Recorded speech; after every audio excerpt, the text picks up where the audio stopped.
Hello, Gavin Bird here with a Soul to Soul talk with Renée Guenette. Welcome.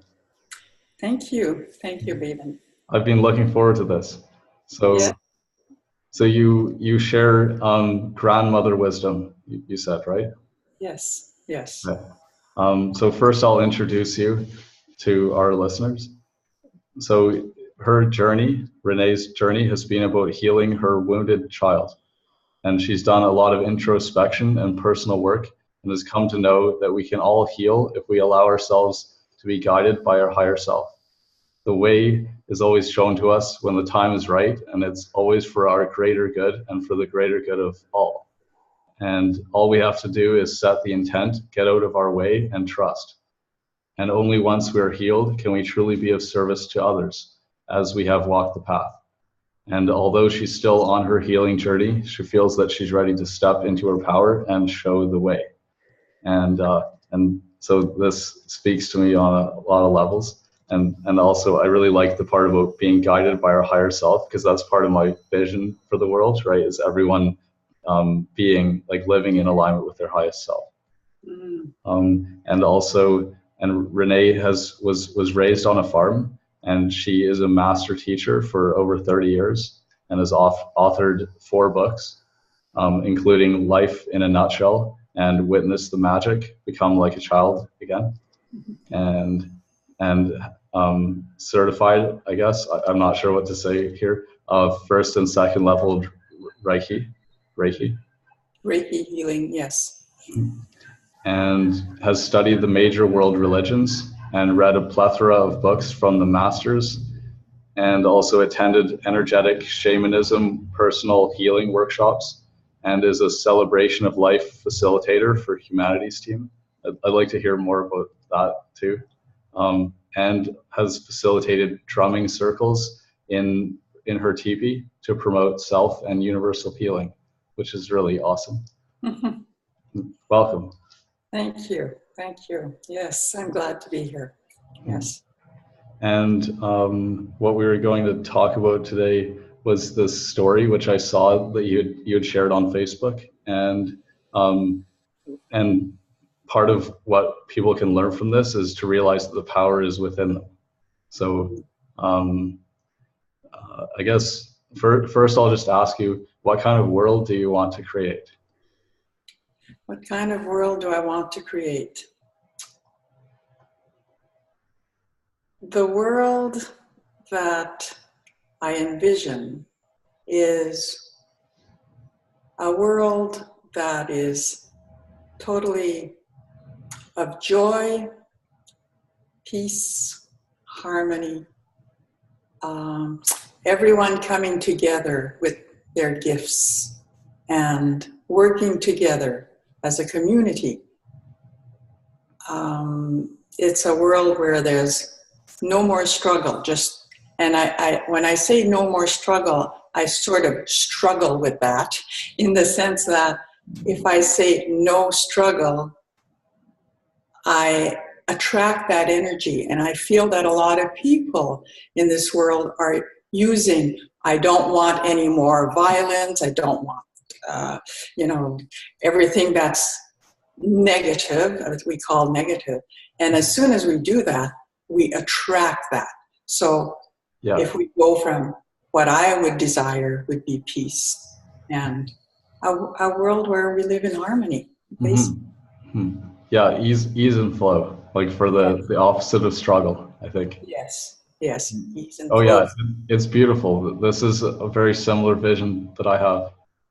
All right. Thank you for sharing that. Yeah, thank you. Should we learn more about you, like your backstory, how you got to here, why, how did you get to that knowing that this is the kind of world you want to create? Sort of probably quite a few years ago, I believe, is when it hit me. I was going through some photo albums and I wanted to clean it out and give some to we have 2 boys, and I was going to give them each an album or 2 of photos.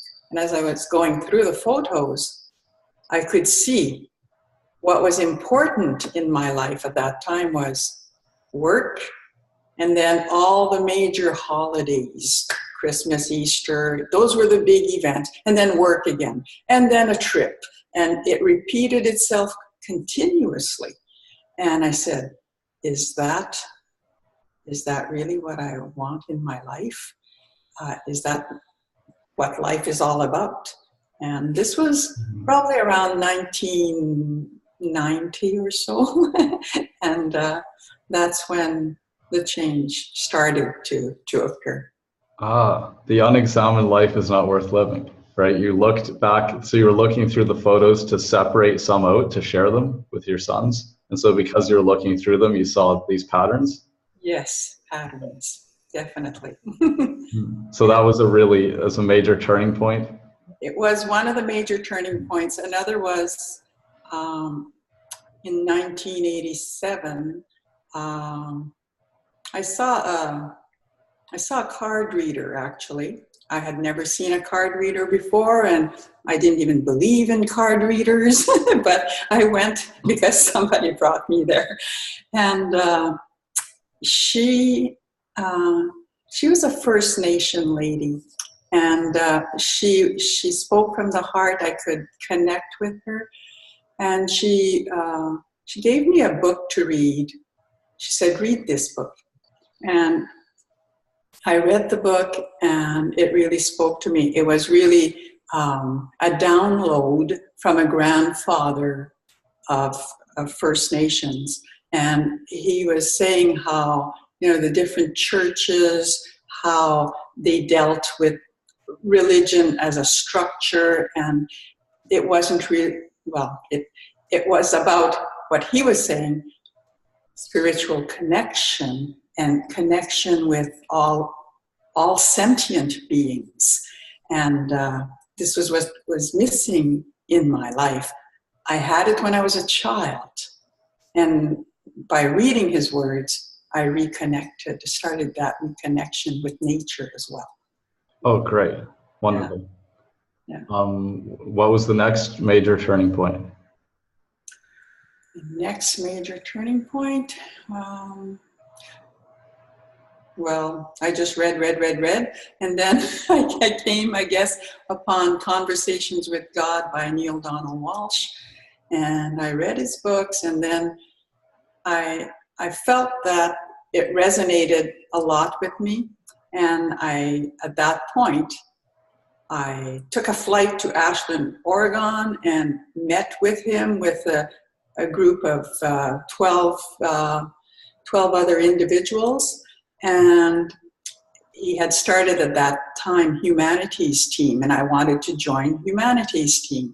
Uh-huh. So I went and I joined Humanities Team, and that's when I started doing the Celebration of Life events. What are those about? Those were just basically taking what Neale Donald Walsch had expressed in some of his books and taking those and having a group of people together and playing, really, discussing, and then creating games to play and learn about ourselves. Oh, great. So awesome. The celebration of life is the playing aspect, yeah. Beautiful. Yeah. So with the story that which you had posted on Facebook, so this was the one where you said like you had chronic pain in your wrist for a very long time, and I think it started when you broke your wrist when you were 2. Mm-hmm. Right. So about this story, would you like to tell it to us briefly? Sure. Yes, I broke my wrist when I was 2 years old, and at the time it was just I broke my wrist. And later on in life, I started having that pain in that wrist, and I said, well, it must be arthritis, because a lot of people I talk with, they've broken limbs and then they have arthritis that developed where the limb has broken. So it was impeding things that I enjoyed doing, like exercises and even just carrying a grocery bag, which is not what I love to do, but I need to do. And therefore, it was getting to be challenging. And then something really that wasn't connecting with pain in my wrist happened to remove the pain in my wrist. And that was attending a seminar on financial freedom. And throughout this seminar, there was a lot of emotions that had to be addressed regarding money. And at that point in time, my husband and I were in debt. And we went to that financial seminar. And at the end of the financial seminar, we had to break through a big block of wood with our fist. And so I did that, and I used my right hand, and then all of a sudden there was excruciating pain in that wrist. And about 5 minutes later, no more pain. And I haven't had any pain since then. So I had broken through an emotional blockage. And I came to realize by doing some more introspection that when I was a child, that broken wrist had to do with two things, really. One was finances, because my parents wanted to make a big show of how much money they had and prestige and all that. And they were having company from the States, and it was a big thing for them. And my mother and father both knew they didn't have the money at that time to put on a big show.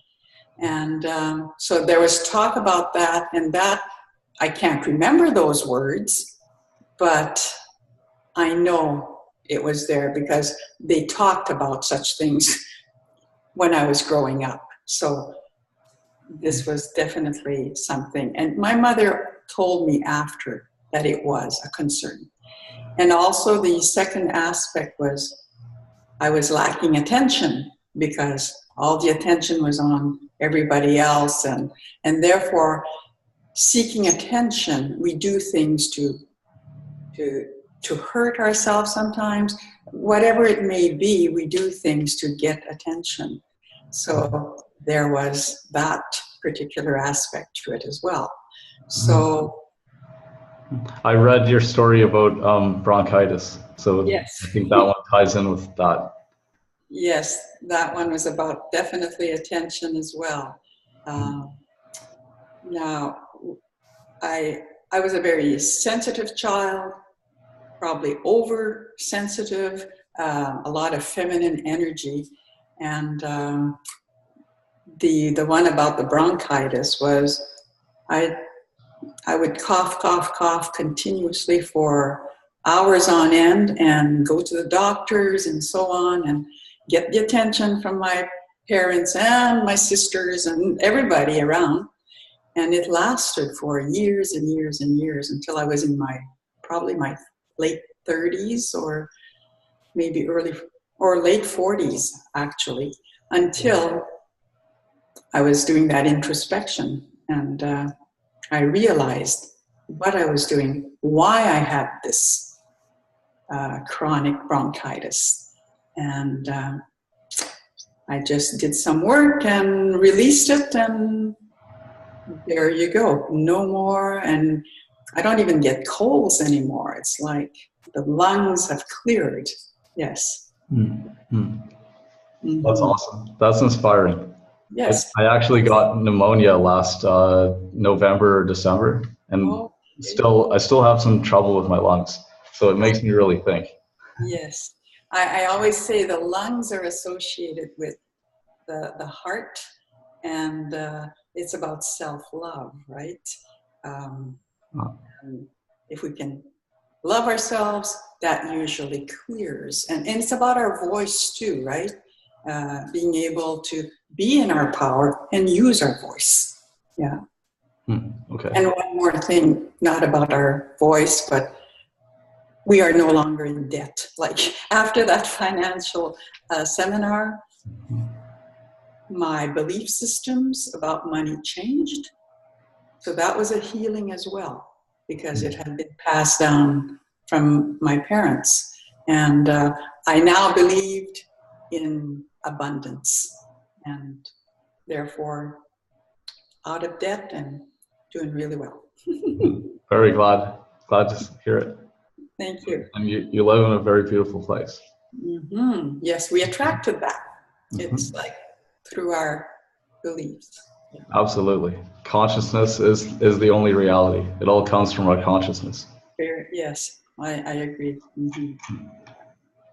Okay, maybe I'll go to like how you introduced yourself to me, and maybe we can dig into more of the wisdom there. So, like how you said that we can all heal ourselves if we allow ourselves to be guided by our higher self. How might someone do that if they realize that maybe they're sick and maybe that they're holding their self in a discordant vibration, and how might they be able to get more guided? Okay. Well, I guess this is my path, so I'll share what I have done. And just recently, I've had another healing, which was chronic lower back pain. And this one was associated with taking on the world, like all the responsibilities. Like I had to carry the world, I figured. And it had been a long time in which I had been doing that. So recently, I was... So you sort of address one issue at a time. So this is the one that came next. And so I said, well, I'm going to go for a massage, a therapy massage. And as I went to the therapist, first of all, as I looked through therapists, I had no idea who I was going to see. So I just went within and said, okay, guide me to show me who will be able to address my lower back pain. And I chose one, made an appointment, went to see her. And after the massage, she told me, you're going to have a lot of pain in that area because my sacroiliac joint, it had locked when I was playing tennis many, many years ago. And since then, I had that back pain. And so she unlocked it. And she said, I heard that pop. So then I had major pain for probably 5-6 days. But she had told me I was going to have the pain. And then I went within. And she had told me, do these exercises if you get that pain again. And so I went and did some sports and got that pain again a few weeks later. And so it was locking again. So one night I said, enough of this. I have this pain. Get rid of it. I'm getting rid of it. And so I went within and said, I asked for help from my higher self and from the doctors, which are my higher self as well, because we've been it all. So you can call on the mathematicians, the doctors, all the wisdom. And so I called on the doctors, and all of a sudden, a light just came on. And it was like, why don't you just visualize what she told you to do for exercises? Because she had told me I'd need somebody there to create some resistance with these exercises. And I didn't have anyone to do that with. So I just visualized somebody there doing the resistance. And I was just doing my exercises up there in my mind. And then the pain completely went away. I got up in the morning, no more pain. I said, yeah, it worked. Awesome. And since then, I've had it again once. And I did the same thing. and no more pain. Mm. And so I think I'm good. And if it happens again, I know what to do. So just tapping into, it's really a prayer. You're asking for help, and the help is there. Mm-hmm. Wonderful. That's great. It gives people a lot of guidance on how to be, because you have a lot of trust, right? Yes, a lot of trust, and that's exactly what it is, even. It's like allow, trust, Yeah. and Yeah. it's You all. don't have to know how everything works, or or it doesn't have to be in some way that someone else told you that it has to go. Yes, exactly, right. Get out of our minds and into our heart space, our sacred heart. I'll introduce you to someone who is doing a podcast about healing chronic pain, and then if you want to be a guest on there, I'll introduce you so that if you want to do that, you can. Oh, okay, thank you. Because you appear to have multiple stories about this. We've already There heard might be 3 of more them. to come. What? And there might be more to come. Mhm. Those Very stories, good. like, who knows, like we have all kinds of hidden things from our emotional baggage, right? Mm-hmm. I look forward to being able to share stories where I've let go of my pain. Yes, I'm looking forward to hearing those. Yes. Okay, let's see what else. So you wrote in here, all we have to do is set the intent and get out of our way and trust. Do you have any more inspiring stories you can share with us of examples of when you've done this? Gotten out of my way. You mean about healing or just anything? It could be about anything. Okay.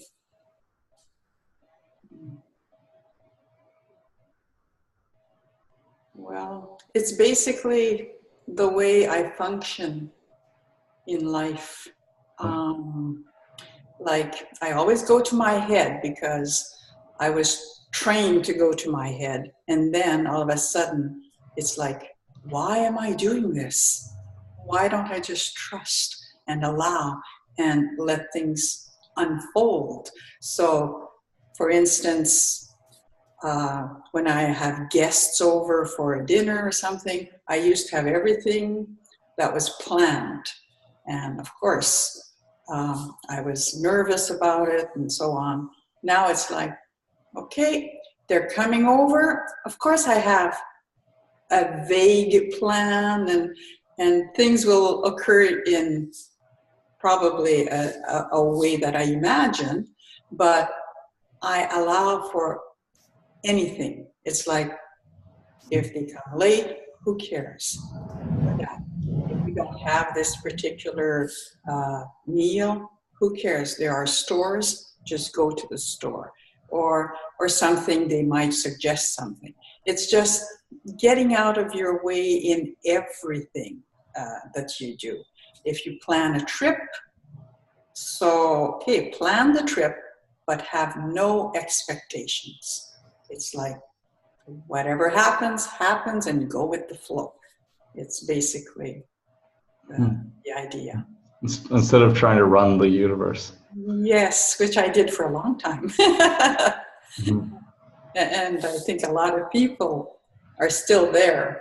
And there's our training, like, while we have all this help all the time.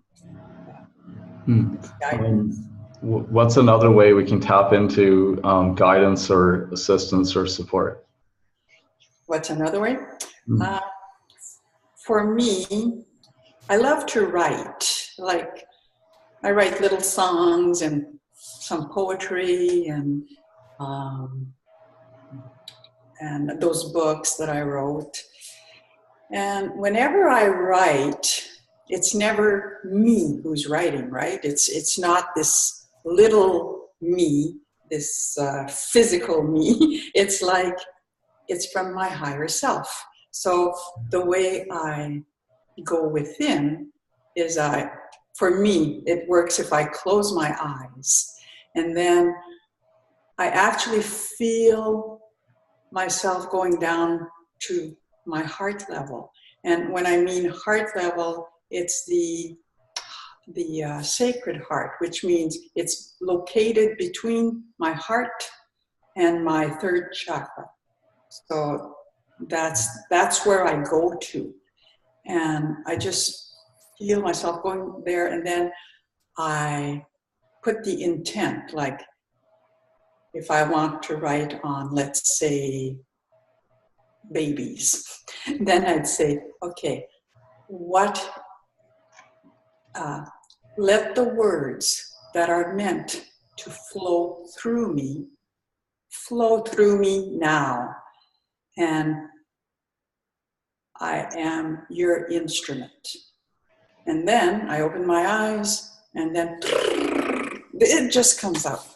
And it's not from my mind, it just is from my higher self. Mm-hmm. And it's like the work that resonated with you, like Neil Donald Walsh and the grandfather wisdom. Ah, yes, Yeah. yes. Which is your favorite book that you've written? I mean. Oh my gosh, I've got so many. I really liked Eckhart Tolle, probably all of them, Okay. as an author. And right now I'm reading on ancient Egypt wisdom. And there's a lot in there that resonates with me. But it's I guess it's a journey. Like I read what I was reading when I was reading it, and it resonated with me then, and it helped me on my journey. And then I go to a bookstore, and all I do is, okay, show me the books that are meant for me to read now. And I just go, and they are like, it's like, and it always unfolds just the way it's supposed to unfold. Ah, very good. Oh, yeah. So what I meant was which book. That's very interesting. I'm glad that. Thank you for sharing. I meant which one of your books that you wrote. Which one is your favorite? Now. One's my favorite. Probably the one for the parents dealing or working with younger children. It's I guess it's part of what I want to see in our new world. The aspect that children are equals. Like there's still a lot of people who treat children as children, that they don't have a voice, that they should not have a voice. And there are some people who have now seen the light and say, this is my child, and my child is bright, has many ideas, and I want to let him become who he is. I don't want to mold him into what I was, and so on. Yeah. Oh, that's great. Yeah, because they're the future, right? So, like some people say that they're learning as much from their kids as they teach to their kids. Exactly, and it should be that way, teacher, learner, all the time. Yes. Which book is that? It's Rise and Shine. It's a little series I wrote. So this one is for the younger children. So it's a small fry, a parent small fry journey. All right. Where can people get that? On my website. Okay. Communicativeparenting.com? Correct, yeah. Okay, awesome. I love that. So what would you say is your message for people like these days?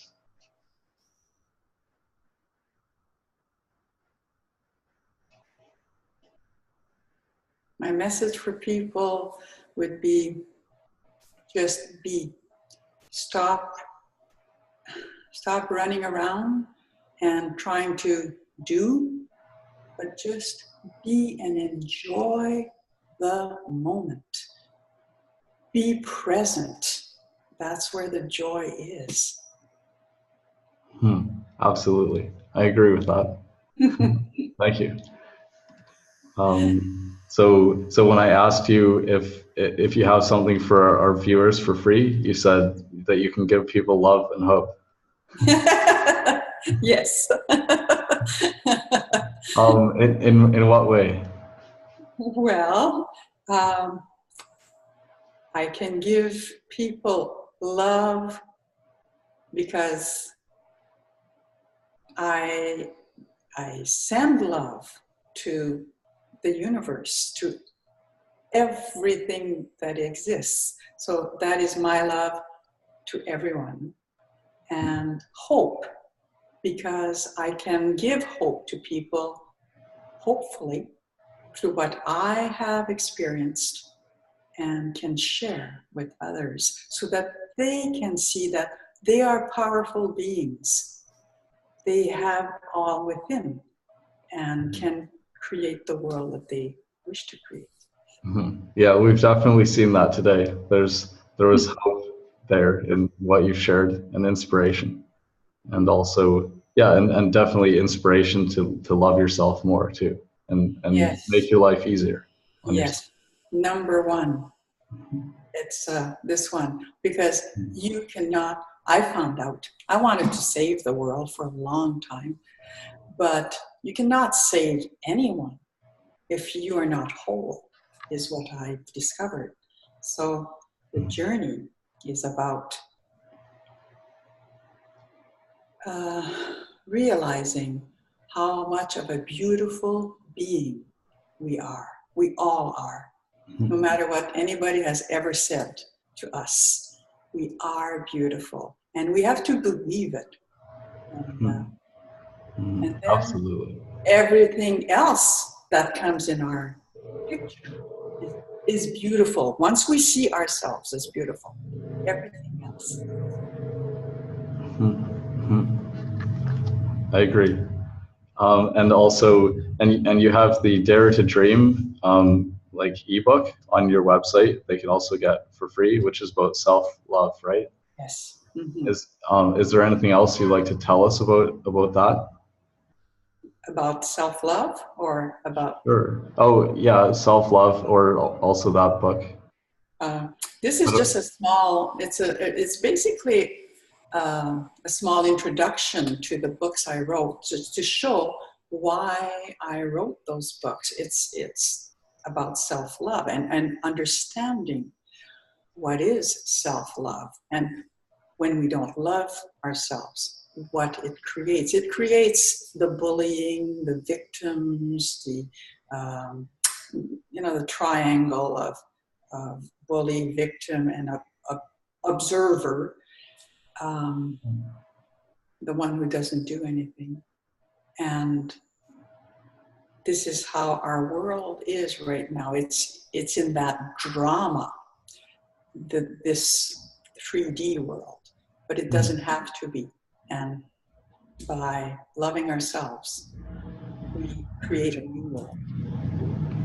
Oh, very good. Very, very hopeful. Let's do it en masse, big time. And we have to hold that dream, because one person holding the dream creates resonance. But imagine if we all hold that dream, it'll come very quickly. Yes. That's what we're here to do. We are here to do, and you're doing your part. Thank you. Thank you. Oh yeah, that's what I'm all about. Oh yes. Working together to create that dream. Yes, and that's wonderful, even. Wonderful. Thank you for helping, for sharing your story and your wisdom. Yes, and you're right. It's a journey together. Yes, we're not doing anything alone. Like in the old paradigm, we did things on our own, but that doesn't create much momentum. What's next for you? What are you excited about? Something that's coming. Oh, that's a good question. I am just leaving myself open to what the universe brings to me. Like, I am not planning. I was really looking forward to setting these books into motion, and I had, for some reason, some blockages occur. And I said, well, if it's meant to be, it's meant to be. If not, I'm not going to force it. So wherever I feel I must be doing things, that's where I'll be. I am guided, and I really trust in that guidance. And so right now, it's just like go with the flow and have fun. And maybe that's my journey right now. It's to have fun. Sing, dance, play, whatever, be in nature. It's all good. Absolutely. Me as well. Yes, I like yes. the beach and bodyboarding and getting lots of sun. Yes. It's perfect. Yeah, it's part of the healing. Yes, and grounding. Yeah. Yes, and getting the light that we need. Yeah, absolutely. And we are that light, so we radiate that light. Well, I will be in touch when I'm inspired to, as you say, going with the flow. Yes. I encourage anyone watching or listening to get in touch with Renée if you're inspired to, if you're called to. Yeah. I really appreciate this, what you're doing, the whole thing, not just this interview with me, but what you're all about. I am filled with gratitude, and thank you so much. You are a beacon of light in this world. Oh, thank you. Namaste. Thank you very much. Well, I wish you a wonderful day, and also for everyone watching too. Okay, and thank you to all the viewers as well. And we are in this together, and it should be a fun ride. We can create our dreams. Yes, perfect. Thank you, David. Thank you. It was a pleasure. Absolutely. Mine too. Bye-bye.